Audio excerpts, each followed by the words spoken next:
Hello दोस्तों, class 12 Hindi core का ये देखिए बुक है आरो भाग 2 का ये चैप्टर 9 उमा शंकर जोशी।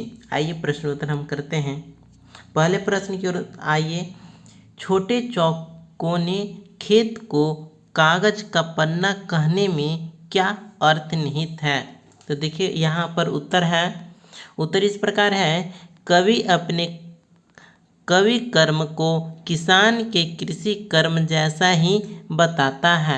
कवि कहते हैं कि मैं भी एक प्रकार का किसान हूँ। किसान के खेत के समान उसके पास चौकोर कागज का पन्ना है।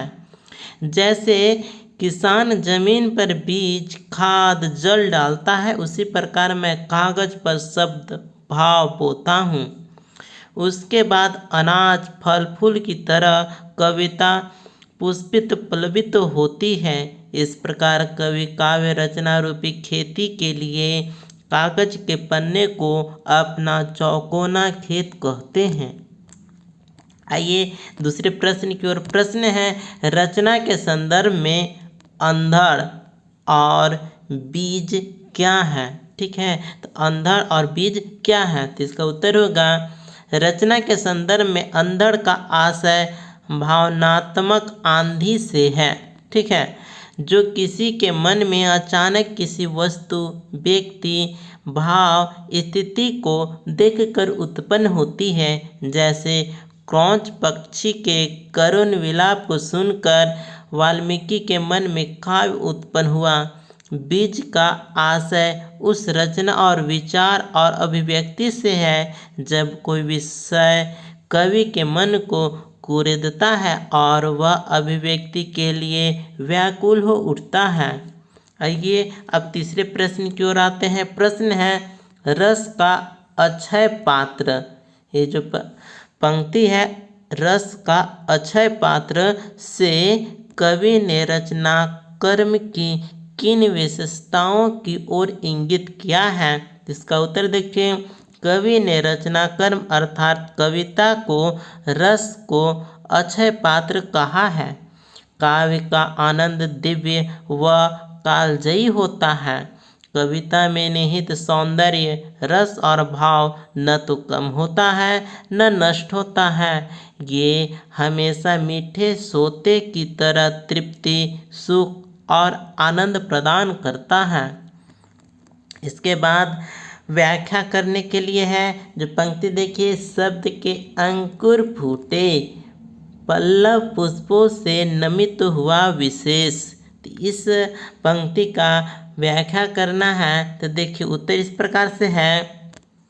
छोटा मेरा खेत, ठीक है, इस कविता में छोटा मेरा खेत में खेती के रूपक द्वारा काव्य रचना प्रक्रिया को स्पष्ट किया गया है। जिस प्रकार धरती में बीज बोया जाता है और वह बीज विभिन्न रसायनों हवा पानी आदि को पीकर तथा विभिन्न चरणों से गुजरकर बड़ा होता है, उसी प्रकार जब कवि को किसी भाव का बीज मिलता है तब कवि उसे आत्मसात करता है। उसके बाद बीज में से शब्द रूपी अंकुर फूटते हैं। उसमें विशेष भाव के पत्ते और फूल पनपते हैं। तत्पश्चात कविता का जन्म होता है।